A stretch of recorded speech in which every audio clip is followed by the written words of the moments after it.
एक दिन हिरण्यकश्यप विद्यालय में आता है और कहता है, बेटा, भगत प्रहलाद जी को गोद में उठाता है और कहता है, बेटा, तुमने विद्या का अध्ययन किया है, तुमने क्या प्राप्त किया है? भगत प्रहलाद जी कहते हैं, पिताजी, मैंने नारायण को प्राप्त किया है। अब जैसे ही नारायण का नाम हिरण्यकश्यप ने सुना तो पटक दिया, जमीन में प्रहलाद जी को पटक दिया। ये नारायण यहाँ तक भी चल के आया है, क्योंकि जब मंदराचल की घाटी में हिरण्यकश्यप तप कर रहा था तो इधर से नारायण के स्वर उसके कानों में गूंज रहे थे। और वही नारायण जो बड़ा अवतार बनकर जो है उसके भाई हिरण्याक्ष का वध हुआ है।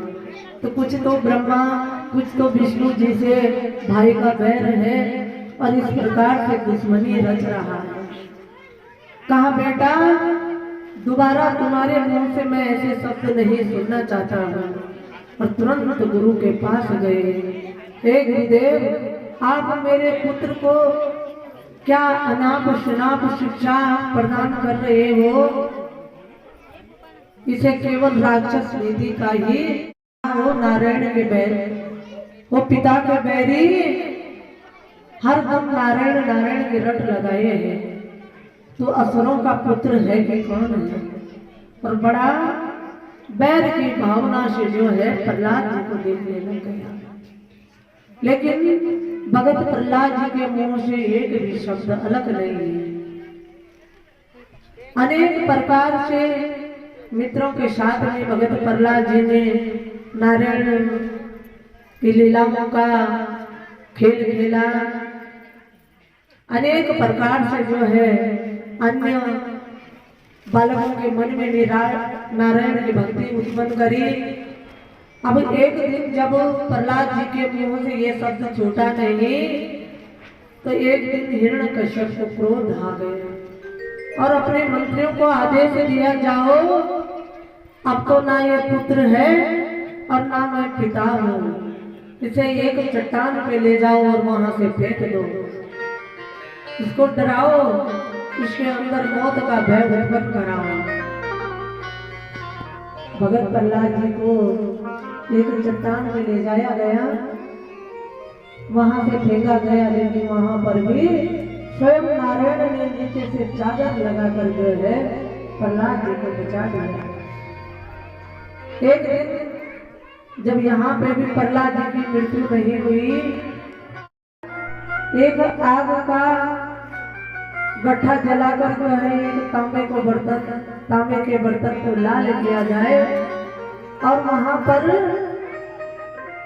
जीवित बिल्ली के शावकों को जो है रख कर इसे मृत्यु का डर भय पैदा कराया जाए। प्रहलाद जी ने जब भी आग में तांबे के बर्तन में उन बिल्ली के बच्चों को देखा, कहा, हे प्रभु, आप तो जन्मदाता हो, हे नारायण, इन छोटे दो शावकों की रक्षा करना। नीचे से आग जल रही है, ऊपर से वो बच्चे खेल रहे हैं, लेकिन आग का असर उन पर कुछ नहीं है। वहां पर भी हिरण्यकश्यप सफल हो गए, कोई फल नहीं मिला। भगत प्रहलाद जी कहते हैं, हे असुर, फिर पिता नहीं कहा। यह अपने मन से इस अहम को त्याग दोगे, आप ही भगवान हैं, भगवान तो स्वयं नारायण है।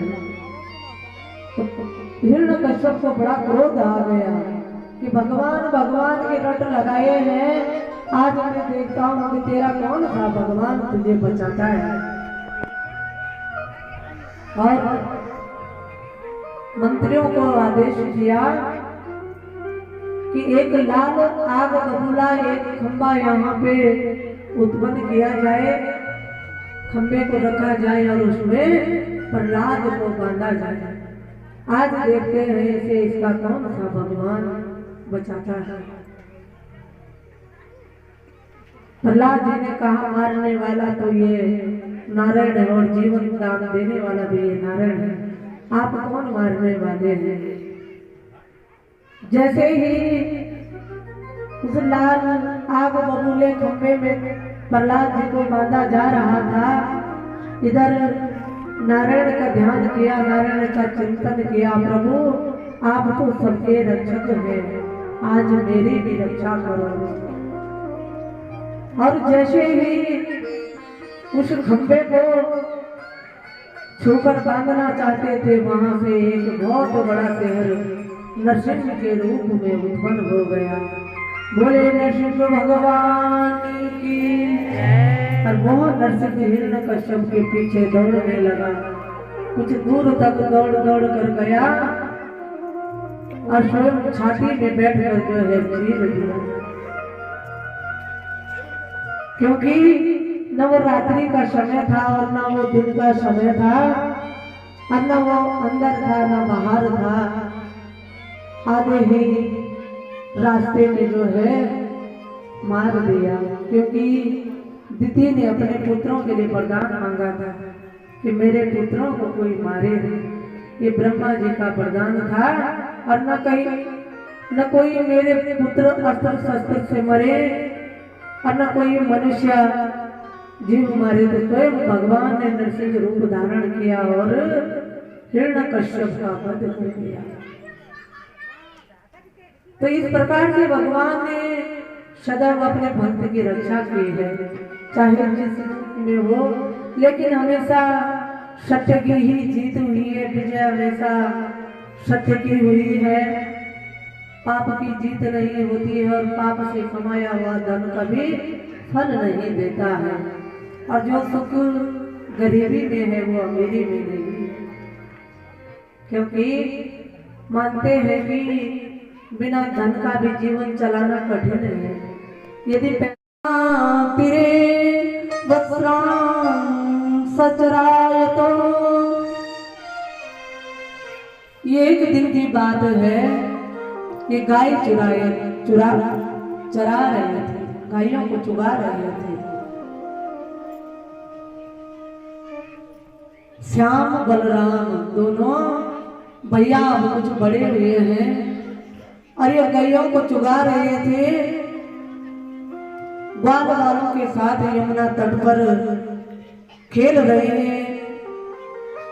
वहां पे एक बड़ा भयानक नीति से बनाया हुआ एक दैत्य आ गया और गाय बछड़ों का झुंड में मिलकर जो है आंखें दिखाने लग गया। जैसा उल्लू का रूप धारण हो, इस प्रकार लंबी चोंच का एक पंछी आ बैठा, लेकिन वह पर्वत के समान लग रहा था।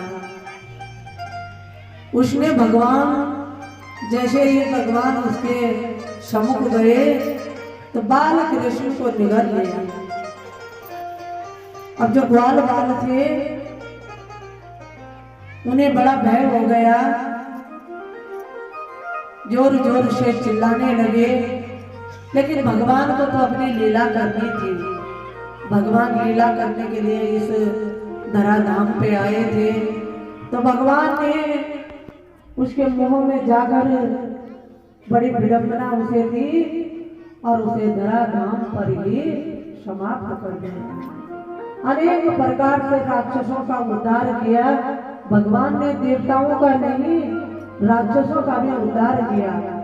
जो जो भगवान के हाथों प्राप्त हुए वो सदगति को प्राप्त हुए। पूतना, तृणावर्त, अगासुर, बगासुर, अनेकों अनेक नाम हैं।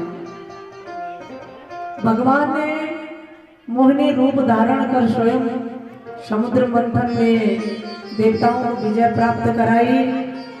भगवान ने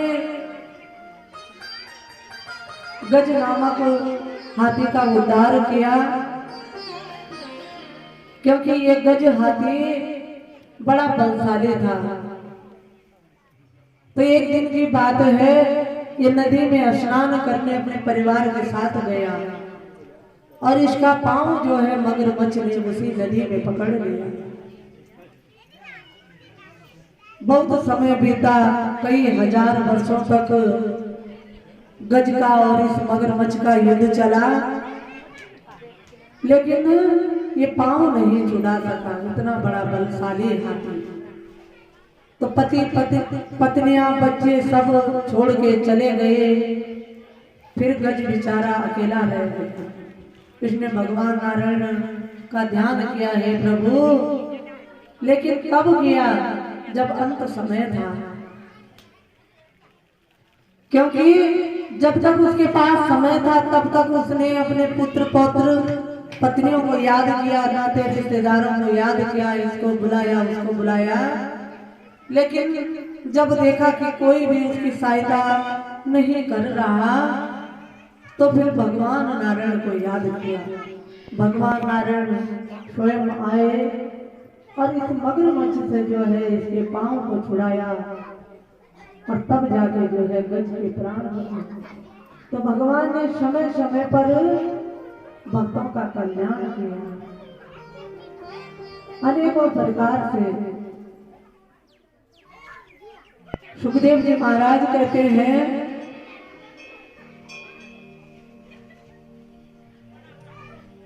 कि हे परीक्षित, एक दिन की बात है, भगवान ग्वाल वालों के साथ खेल रहे थे और खेलते खेलते, क्योंकि भगवान तो यहाँ दुष्टों का संहार करने आए थे, भक्तों की रक्षा के लिए आए थे। तो यमुना जी के तट, तो भगवान उसी यमुना के तट पे गेंद खेल रहे थे और गेंद खेलते खेलते भगवान ने वो गेंद जानबूझकर जो है उस कुंड में डाल दी। अब जब कुंड में गेंद गिरी तो उस कुंड का विष इतना भयानक था कि जो आकाश में भी पक्षी उड़ा करते थे, यदि उस कुंड की का भाप ऊपर गया तो पक्षी भी मर जाते थे। बड़ा भयानक जहरीला सांप इस कुंड में रहता था। भगवान ने देखा कि अब ग्वाल वालों ने कहा, कन्हैया अब क्या होगा? तो भगवान ने कहा, गोविंद ने कहा, आप चिंता मत करो। और भगवान कदम नामक का एक वृक्ष था और उस वृक्ष पे चढ़ के छलांग दे दी और उस कुंड में चले गए जहां कालिया नाग था। कालिया नाग तो निद्रा में था, लेकिन नाग पत्नियों ने जैसा देखा कि बहुत सुंदर बालक है, बहुत आग्रह किया कि आप चले जाओ, लेकिन गोविंद नहीं माने और उस नाग की पीठ पर नृत्य करने लगे। नृत्य करते करते उस नाग की निद्रा खुली। उसने अपने 100 के 100 पण फैलाए, फुंकार डाला कि मानो कि भगवान को आज लपट ही लेगा, लेकिन भगवान फिर भी हंस रहे हैं और भगवान नृत्य करते रहे। अरंतोगत जो है काले नाग के फण पकड़े और फाड़ने लगे। नाग पत्नियां बड़ी रोई, दया करो, आप तो ज्ञान के भंडार हो, क्षमा करो, हमारे पति से भूल हुई है, आप क्षमा करो।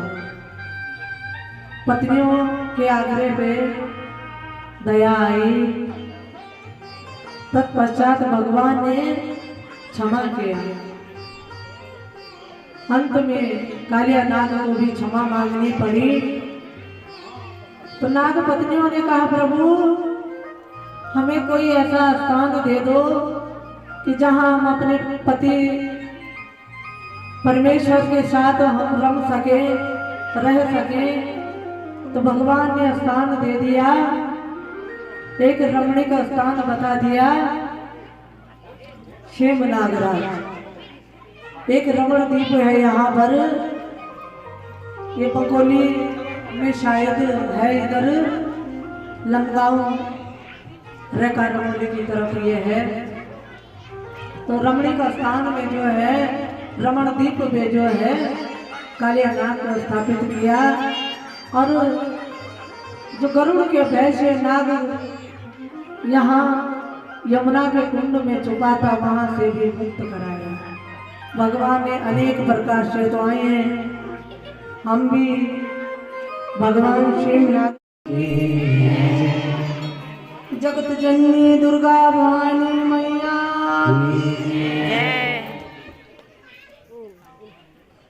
रामचंद्र जी महाराज की, शंकर भगवान की। तो आइए हम भी शिव नागराज भगवान के चरणों में अपना मन लगाएंगे। शिव नागराज भगवान की